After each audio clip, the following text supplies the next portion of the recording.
And 1932, at the height of the Great Depression, over 3 million men were living on the road, hitchhiking, riding freight trains, walking highways with nothing but a bedroll and hunger. They were called drifters, hobos, and transients.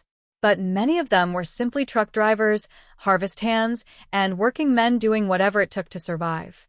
And survival, in those years, meant eating whatever could be folded between two slices of bread. Number 7 on this list is so antique that fewer than a dozen written records of it exist in American culinary history. These were not restaurant meals. These were not recipes from cookbooks. These were sandwiches born from empty pockets, roadside fires, and the desperate creativity of men who had nothing and still found a way to eat. 16 of those sandwiches are on this list. Most of them have never appeared on a modern menu. If you are serious about forgotten American history, hit subscribe right now, because this channel is where that history lives. The Mulligan Stack. The name comes from mulligan stew, the infamous Depression-era pot of scraps that hobo camps kept simmering along railroad lines across America. When there was no pot and no fire, the stew became a sandwich.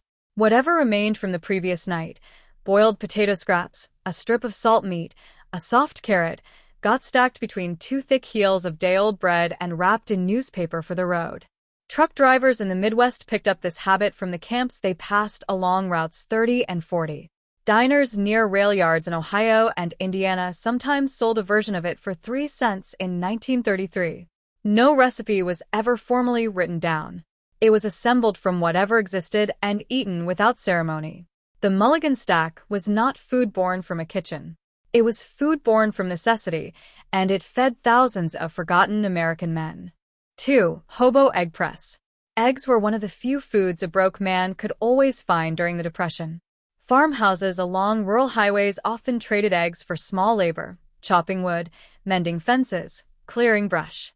Truck drivers who ran the southern routes through Tennessee and Arkansas knew which farmsteads would trade. The hobo egg press was a hard-boiled egg, mashed flat with the palm of a hand, salted with roadside salt packets, and pressed between two slices of whatever bread was available. The pressing was deliberate. It made the sandwich compact enough to fit inside a shirt pocket. Historical records from 1934 Federal Emergency Relief Administration field reports mention mashed egg bread among the most common self-prepared meals among transient male workers. Simple, portable, and requiring no utensils, the hobo egg press sustained men across thousands of miles of American highway during the hardest years this country ever produced. 3. The grease tin special.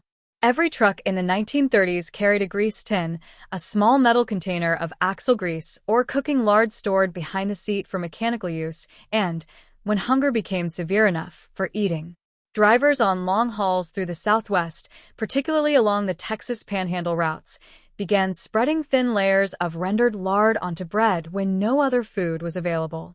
The grease tin special evolved into something slightly more deliberate: lard spread onto bread, dusted with salt and black pepper, sometimes with a slice of raw onion pressed inside.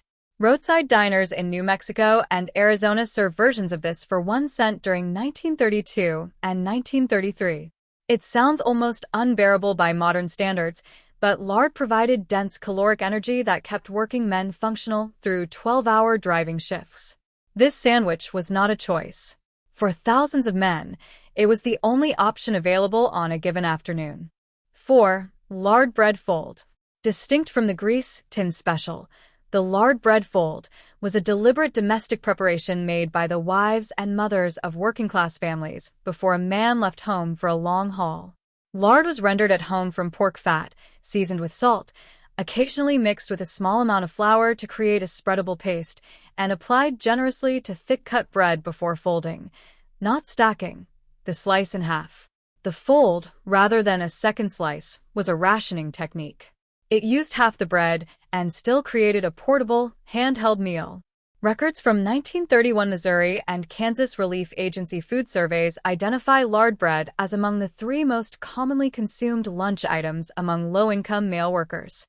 It was carried in coat pockets, eaten in truck cabs, and passed between men on work crews.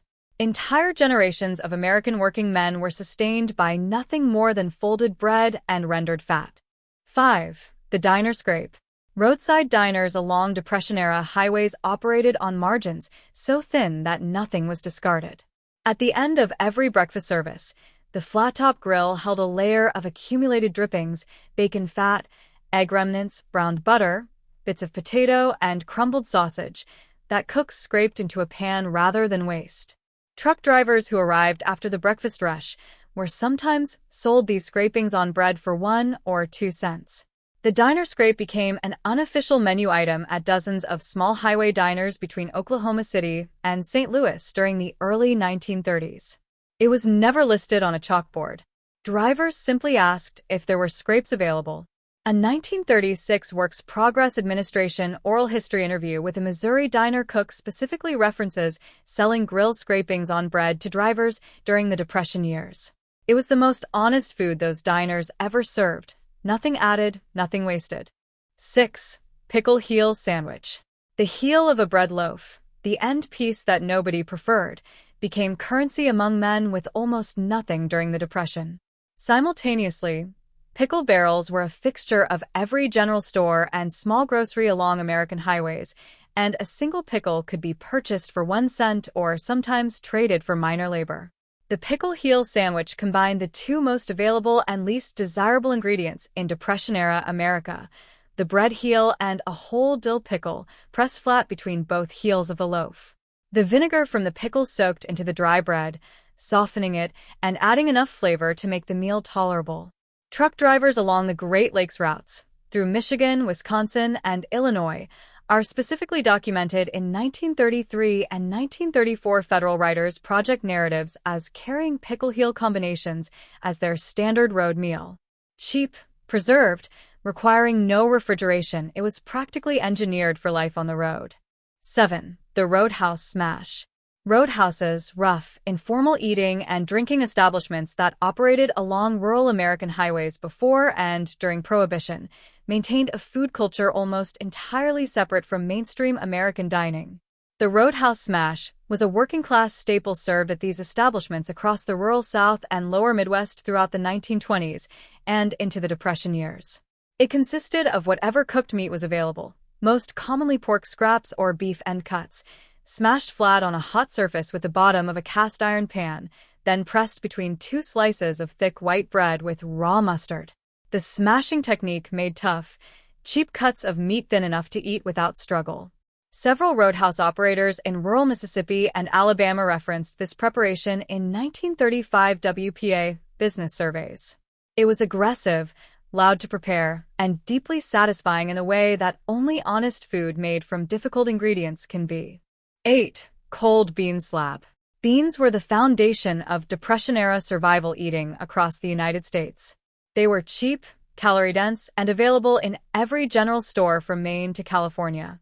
The cold bean slab was exactly what its name described, a thick, cold mass of previously cooked pinto or navy beans, pressed into a dense slab and laid directly onto bread without any additional preparation. No heating, no seasoning beyond whatever salt was used during cooking. Truck drivers carried cold bean slabs wrapped in cloth or newspaper because they required no refrigeration for short periods and provided enough sustenance to last through an afternoon of driving. Agricultural labor camps in California, documented extensively in 1939 by Farm Security Administration investigators, recorded cold bean bread as one of the 3 primary self-prepared meals among migrant and transient workers. John Steinbeck himself referenced bean bread in his 1939 field notes gathered while researching conditions in California labor camps. 9. The penny stretcher. The name was literal. This sandwich was specifically constructed to cost no more than 1 cent at a time, when even that single cent represented a genuine sacrifice for millions of American families. The penny stretcher appeared in informal documentation from Salvation Army food relief stations operating in Chicago, Detroit, and Cleveland between 1931 and 1935. It consisted of a thin scraping of whatever fat was available, lard, margarine, or drippings, applied to a single slice of white bread, folded once, and eaten as a complete meal. Salvation Army workers noted that men arriving at relief stations frequently carried these folded bread pieces as their only food for the day. Some stations began distributing penny stretchers directly as emergency rations. The sandwich required no preparation, no cooking, and no equipment. It asked almost nothing of the world and gave back just enough to keep a man moving forward through another hard American day. 10. Fatback bread press. Fatback, the thick layer of cured fat cut from the back of a hog, was one of the most consumed protein sources among poor rural and working-class Americans throughout the 1930s. It cost almost nothing, kept without refrigeration for extended periods when salt-cured, and delivered concentrated caloric energy in small portions. Truck drivers and railroad men throughout the Deep South carried fatback as a standard travel provision. The fatback bread press involved slicing the cured fatback thin, pressing it between two slices of cornbread or white bread with significant hand pressure to compress the fat into the bread, and allowing the natural oils to saturate the loaf before eating. This pressing technique was not accidental. It improved both flavor and structural integrity for travel. Records from 1933 Alabama and Mississippi agricultural extension reports specifically identify fatback bread press as a standard noon meal among rural male laborers throughout the region. 11. The Route 66 fold. Route 66, commissioned in 1926 and fully paved by 1938, became the primary artery of American migration and working-class movement during the Depression decade. The diners, filling stations, and roadside camps along its 2,400 miles developed their own informal food culture, and the Route 66 fold was a product of that culture. It was a flour tortilla, adopted from southwestern Mexican-American cooking traditions along the New Mexico and Arizona segments of the route, filled with whatever affordable ingredients were available, most commonly refried beans, lard, and salt, and folded tight for travel. Anglo truck drivers unfamiliar with tortilla-based food encountered it first at small family-operated roadside stands between Albuquerque and Flagstaff during the early 1930s and adopted it rapidly because of its perfect portability. It required no utensils, no plate, and no table. It was food designed, almost accidentally, for exactly the kind of life those men were living. 12. Dripping toast stack. In British working-class food tradition, bread dripping, the solidified fat and meat juices collected beneath a roasting pan, had been a staple poor man's food since the Victorian era. That tradition crossed the Atlantic with immigrant communities and took firm root in the industrial cities of the American Northeast and Upper Midwest. By the Depression years, dripping toast had evolved into the dripping toast stack among truck drivers and factory workers in Pennsylvania, Ohio, and New York.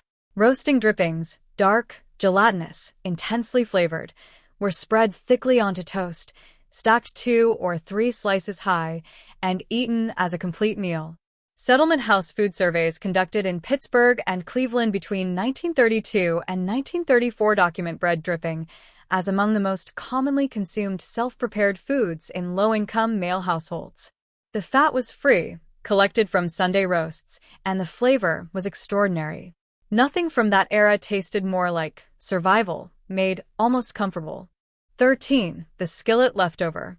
Saturday night in a Depression-era working-class household meant whatever meat was affordable, a small cut of pork, a piece of beef shank, or chicken backs, cooked in a cast-iron skillet with onions, and whatever vegetables were available. Sunday morning meant cold skillet leftovers. And Monday morning, when the truck driver or laborer left before dawn for a week on the road, those cold skillet remnants went directly onto bread. The skillet leftover was not a recipe. It was a ritual of absolute practicality. Cold cooked meat, cold cooked onion, cold pan drippings, pressed between bread and wrapped in wax paper or newspaper for the road. Works Progress Administration oral history interviews conducted in rural Tennessee and Kentucky between 1936 and 1938 repeatedly reference Monday morning skillet sandwiches as the standard departure meal for working men leaving home for weekly hauls. It was the taste of home compressed into a single portable object. 14. Onion gravy bread. Onions were among the most affordable vegetables available throughout the Depression. A full bag could be purchased for pennies, kept for weeks without refrigeration, and stretched across numerous meals. Onion gravy. Onions slowly cooked down in a small amount of fat with water or broth until deeply caramelized and sauce-like, was a standard Depression-era meal extender across poor households throughout the South and Midwest. poured over bread rather than served separately. It became a complete meal.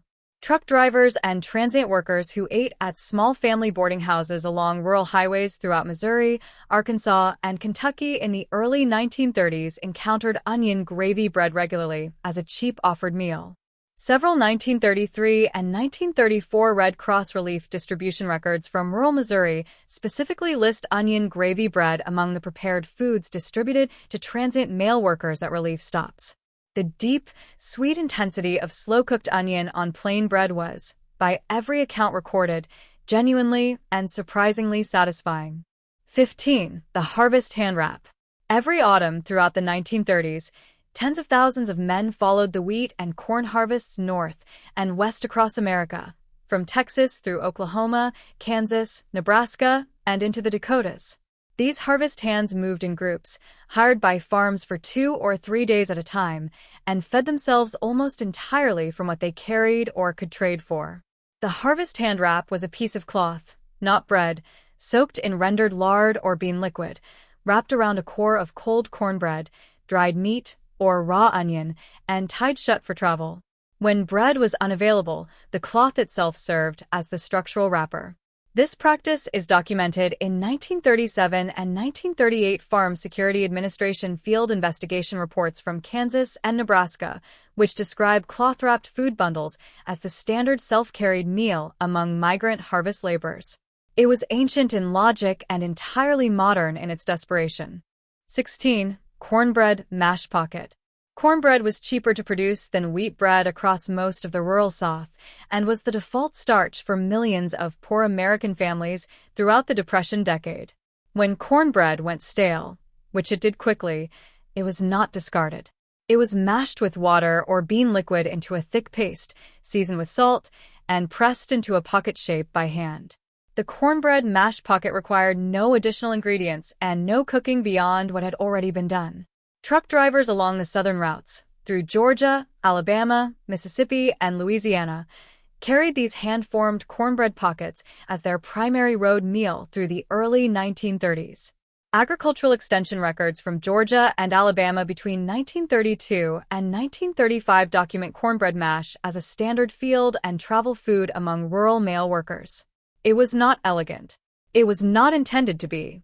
It was designed entirely around the single requirement. These 16 sandwiches did not disappear because they were inferior. They disappeared because the men who carried them across Depression-era America were never given a monument, never given a museum, and never given a chapter in the history books they deserved. Every one of these sandwiches represents a generation of American working men who asked for nothing and endured everything. That history does not belong in an archive. It belongs here, on this channel, where it will never be forgotten again. If this video gave you something, a fact, a feeling, a name you had never heard before, hit that subscribe button right now. New history arrives on this channel every single week. Do not miss it.